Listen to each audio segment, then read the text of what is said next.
ಆಮೆಗತಿಯಲ್ಲಿ ಸಾಗ್ತಾ ಇದೆ ರಸ್ತೆ ಕಾಮಗಾರಿ. ವಯಲಿ ಕಾವಲ್ ಸದಾಶಿವನಗರ ಸ್ಯಾಂಕಿ ಟ್ಯಾಂಕಿ ಕೆರೆ ಸಂಪರ್ಕ ಸಂಬಂಧಪಟ್ಟಂತೆ ಆಮೆಗತಿಯಲ್ಲಿ ಸಾಗ್ತಾ ಇದೆ ಎಲ್ಲ ಕಾರ್ಯಗಳು. ರಸ್ತೆಯ ದುಸ್ಥಿತಿ ಕಾರ್ಯವನ್ನು ಸಂಪೂರ್ಣ ಮಾಡೋದಕ್ಕೆ ಈಗ ಈ ವಯಾಕಾಲಿ ಆಗಿರ್ಬೋದು, ಸದಾಶಿವನಗರ ಆಗಿರ್ಬೋದು, ಸ್ಯಾಂಕಿ ಟ್ಯಾಂಕಿ ಕೆರೆ ಸಂಪರ್ಕ ನಿಧಾನಕ್ಕೆ ಸಾಗ್ತಾ ಇದೆ ಕೆಲಸಗಳು. ಧೂಳು ಗುಂಡಿಗಳ ನಡುವೆ ಈಗ ಜನ ಹೈರಾಣಾಗಿ ಹೋಗಿದ್ದಾರೆ. ಕಾಮಗಾರಿ ಶುರುವಾಗಿ ಹಲವು ವರ್ಷಗಳೇ ಕಳೆದು ಹೋಗಿದೆ. ಆದರೂ ಕೂಡ ಇನ್ನೂ ರಸ್ತೆ ಕೆಲಸ ಮುಗಿತಾ ಇಲ್ಲ. ವಾಹನ ಸವಾರರು ಪರದಾಡ್ತಾ ಇದ್ದಾರೆ. ಒಂದೆಡೆ ಸುಡುವಂತಹ ಬಿಸಿಲು, ಮತ್ತೊಂದು ಕಡೆ ರಸ್ತೆಯ ಧೂಳು, ಉಸಿರುಗಟ್ಟುವಂತಹ ವಾತಾವರಣ ನಿರ್ಮಾಣ ಆಗ್ತಾ ಇದೆ. ಸ್ಥಳೀಯರ ಬದುಕು ದುಸ್ತರ ಆಗ್ತಾ ಇದೆ. ಹಾಗೆ ಈ ಅಗೆದಿರುವಂತಹ ರಸ್ತೆಗಳಿಂದ ಹೆಚ್ಚುತ್ತಾ ಇದೆ ಅಪಘಾತಗಳ ಭೀತಿ. ರಾತ್ರಿ ವೇಳೆ ಸಂಚರಿಸಲು ಸವಾರರು ಒಂದು ರೀತಿ ಭಯ ಪಡ್ತಾ ಇದ್ದಾರೆ. ಇನ್ನು ಜೆಸಿಬಿಗಳ ಆರ್ಭಟವಿದೆ, ಆದರೆ ಕೆಲಸದಲ್ಲಿ ಪ್ರಗತಿ ಇಲ್ಲ. ಅಧಿಕಾರಿಗಳು ಮತ್ತು ಗುತ್ತಿಗೆದಾರರ ವಿರುದ್ಧ ಸಾರ್ವಜನಿಕರು ಆಕ್ರೋಶವನ್ನು ಹೊರಹಾಕ್ತಾ ಇದ್ದಾರೆ. ಇದಕ್ಕೆ ಸಂಬಂಧಪಟ್ಟಂತೆ ಈಗ ನಮ್ಮ ಪ್ರತಿನಿಧಿ ವನುತಾ ಪ್ರತ್ಯಕ್ಷ ವರದಿಯನ್ನು ಕೊಟ್ಟಿದ್ದಾರೆ. ಬನ್ನಿ ನೋಡೋಣ. ಬೆಂಗಳೂರು ಅಂತ ಅಂದ್ರೆ ಸಿಲಿಕಾನ್ ಸಿಟಿ, ಐಟಿ ಹಬ್ ಅಂತ ಎಲ್ಲ ಹೆಸರುಗಳಿದೆ. ಆದ್ರೆ ಇದೇ ಬೆಂಗಳೂರಿನಲ್ಲಿ ಕೆಲವೊಂದಷ್ಟು ದುಸ್ಥಿತಿಗಳನ್ನ ನಾವು ಪ್ರತಿನಿತ್ಯ ಕಾಣ್ತಾನೆ ಇರ್ತೀವಿ.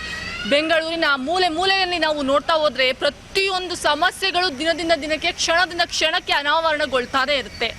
ಅದರಲ್ಲಿ ಟ್ರಾಫಿಕ್ ಸಮಸ್ಯೆಗಳಾಗಿರ್ಬೋದು, ವೈಟ್ ಟಾಪಿಂಗ್ ಆಗಿರ್ಬೋದು, ಅಥವಾ ಮಂದಗತಿಯಲ್ಲಿ ಸಾಗ್ತಾ ಇರುವಂತಹ ಕಾಮಗಾರಿಗಳಾಗಿರ್ಬೋದು. ಹೌದು, ನಾವು ಇದೀಗ ಪ್ರಸ್ತುತವಾಗಿ ವಯಾಲಿ ಕಾವಲ್ ಮತ್ತು ಸದಾಶಿವನ್ ನಗರದ ಮೇನ್ ರೋಡ್ ಕನೆಕ್ಟ್ ಆಗುವಂತಹ ರಸ್ತೆಯಲ್ಲಿ ಇರುವಂಥದ್ದು. ಇಲ್ಲಿನ ಒಂದು ವೈಟ್ ಟಾಪಿಂಗ್ ಕಾಮಗಾರಿ ಸುಮಾರು 2 ವರ್ಷಕ್ಕೂ ಅಧಿಕ ದಿನಗಳಿಂದ ನಡೀತಾನೆ ಇದೆ. ಆದರೂ ಯಾವ ಮತ್ತಿಯಲ್ಲಿ ಅಂತ ಅಂದರೆ ನಿಧಾನಗತಿಯಲ್ಲಿ ಇದೊಂದು ವೈಟ್ ಟಾಪಿಂಗ್ ರಸ್ತೆ ಕಾಮಗಾರಿ ಸಾಗ್ತಾ ಇರುವಂಥದ್ದು. ಪ್ರತಿನಿತ್ಯ ಇಲ್ಲಿ ಜೆಸಿಪಿಗಳ ಸದ್ದು ಕೇಳುತ್ತೆ ವಿನಃ ಯಾವುದೇ ರೀತಿಯ ಕಾರ್ಯ ಚಟುವಟಿಕೆಗಳು ಮಾತ್ರ ಶೀಘ್ರವಾಗಿ ಮುಂದುವರಿತಾ ಇಲ್ಲ. ನಿಧಾನಗತಿಯಲ್ಲಿ ಒಂದು ರಸ್ತೆಯ ನಿರ್ಮಾಣವನ್ನು ಮಾಡೋದಕ್ಕೆ ಇವರು ಬರೋಬ್ಬರಿ 2 ವರ್ಷಕ್ಕೂ ಅಧಿಕ ಕಾಲವನ್ನು ತೆಗೆದುಕೊಂಡಿರ್ಬೋದು. ಈಗಾಗಲೇ 2024ರಲ್ಲಿ ಪ್ರಾರಂಭವಾದಂತಹ ಈ ಒಂದು ರಸ್ತೆ ಕಾಮಗಾರಿ 2026 ಏಪ್ರಿಲ್ ಆದರೂ ಕೂಡ ಇನ್ನೂ ಕೂಡ ಮುಕ್ತಾಯದ ಹಂತವನ್ನು ತಲುಪಿಲ್ಲ ಅನ್ನುವಂಥದ್ದು ನಿಜಕ್ಕೂ ಒಂದು ರೀತಿ ಶೋಚನೀಯ ಅಂತಲೇ ಹೇಳ್ತಾ ಹೋಗ್ಬೋದು. ಯಾಕಂದರೆ ಈಗಾಗಲೇ ಬಿಸಿಲಿನ ಸಮಸ್ಯೆಯಿಂದ ಜನರು ಹೈರಾಣಾಗಿದ್ದಾರೆ.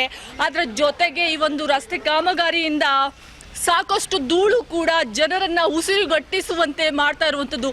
ಈ ಬಗ್ಗೆ ಸಾರ್ವಜನಿಕರು ಸಾಕಷ್ಟು ಅಧಿಕಾರಿಗಳಿಗೆ ದೂರನ್ನು ಕೂಡ ನೀಡಿದ್ದಿದೆ. ಆದರೆ ಇದುವರೆಗೂ ಕೂಡ ಇವರ ಸಮಸ್ಯೆಗೆ ಪರಿಹಾರ ಮಾತ್ರ ಒದಗಿಲ್ಲ ಅನ್ನುವಂಥದ್ದು ಇಲ್ಲಿನ ಸಾರ್ವಜನಿಕರ ಒಂದು ಆಕ್ರೋಶಕ್ಕೆ ಕಾರಣವಾಗಿರುವಂಥದ್ದು. ಬನ್ನಿ, ಇದೀಗ ಸಾರ್ವಜನಿಕರು ಕೂಡ ನಮ್ಮ ಜೊತೆ ಇದ್ದಾರೆ, ಅವರನ್ನು ಕೂಡ ಮಾತನಾಡಿಸ್ತಾ ಹೋಗೋಣ.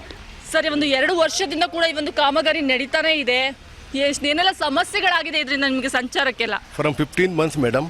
ನೋಡಿ, ನಮ್ಮ ಫ್ಯಾಕ್ಟ್ರಿ ಎದುರುಗಡೆ ಇದೆ, ಕೆಳಗಡೆ ಮೆಕ್ಯಾನಿಕ್ ಅಂಗಡಿ ಇದೆ, ಮೆಡಿಕಲ್ ಇದೆ, ಬಿಸ್ನೆಸ್ಸೇ ಇಲ್ಲ ಮೇಡಮ್. ಹೆಂಗೆ ಮೇಡಮ್ ಇದು ಕೊಡ್ಬೋದು, ರೆಂಟೆಲ್ಲ ಕೊಡೋದು? ನೋಡಿ ಮೇಡಮ್, 14 to 15 ಮಂತ್ಸ್ ಆಯಿತು.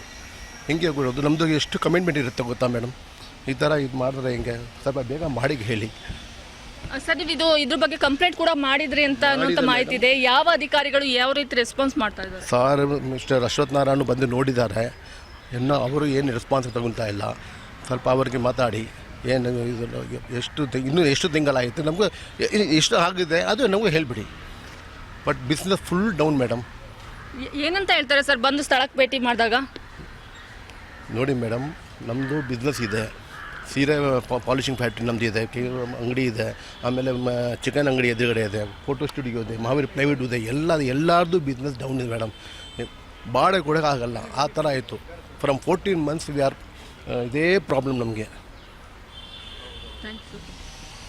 16-15 ತಿಂಗಳುಗಳಿಂದ ಕೂಡ ಈ ಒಂದು ರಸ್ತೆಯ ಕಾಮಗಾರಿ ನಡೀತಾನೆ ಇದೆ ಅನ್ನುವಂಥದ್ದು ಇವರ ಒಂದು ಹೇಳಿಕೆ. ಯಾಕಂದರೆ ಇವರು ಇಲ್ಲಿ ಬಿಸ್ನೆಸ್ಸನ್ನು ಆರಂಭ ಮಾಡಿ 15 ಮಂತ್ಗಳಾಗಿದೆ, 15 ತಿಂಗಳುಗಳಾಗಿದೆ. ಅವತ್ತಿನಿಂದಲೂ ಕೂಡ ಇದೇ ರೀತಿ ಸಮಸ್ಯೆ ಆಗಿದೆ ಅನ್ನುವಂಥದ್ದು. ಆದರೆ ಅದಕ್ಕೂ ಮುಂಚೆ 2 ವರ್ಷಗಳಿಂದಲೂ ಕೂಡ ಈ ಒಂದು ಕಾಮಗಾರಿ ಪ್ರಾರಂಭವಾಗಿದೆ. ಆದರೆ ಇದುವರೆಗೂ ಕೂಡ ಮುಕ್ತಾಯವನ್ನು ಕಂಡಿಲ್ಲ ಅನ್ನುವಂಥದ್ದು. ಇಲ್ಲಿನ ಸ್ಥಳೀಯ ಶಾಸಕರು ಭೇಟಿ ಮಾಡ್ತಾರೆ, ಆದರೆ GB ಅಧಿಕಾರಿಗಳು ಭೇಟಿ ಮಾಡ್ತಾರೆ. ಆದರೆ ಯಾರು ಕೂಡ ನಿರ್ದಿಷ್ಟವಾಗಿ ಇಷ್ಟೇ ಕಾಲಾವಕಾಶದಲ್ಲಿ ಇದನ್ನು ಸಂಪೂರ್ಣ ಮಾಡ್ತೀವಿ, ನಿಮ್ಮ ಒಂದು ಸಮಸ್ಯೆಗೆ ಮುಕ್ತಿಯನ್ನು ಕೊಡ್ತೀವಿ ಅಂತ ಯಾರು ಕೂಡ ಭರವಸೆಯನ್ನ ನೀಡ್ತಾ ಇಲ್ಲ ಅನ್ನುವಂಥದ್ದು ಇಲ್ಲಿನ ಸಾರ್ವಜನಿಕರ ಒಂದು ಮಾತಾಗಿರುವಂಥದ್ದು. ಕ್ಯಾಮ್ರಾಮನ್ ಶ್ರೀನಿವಾಸ್ ಜೊತೆ ವಿನುತಾ HL, ರಾಜ್ ನ್ಯೂಸ್ ಕನ್ನಡ, ಬೆಂಗಳೂರು.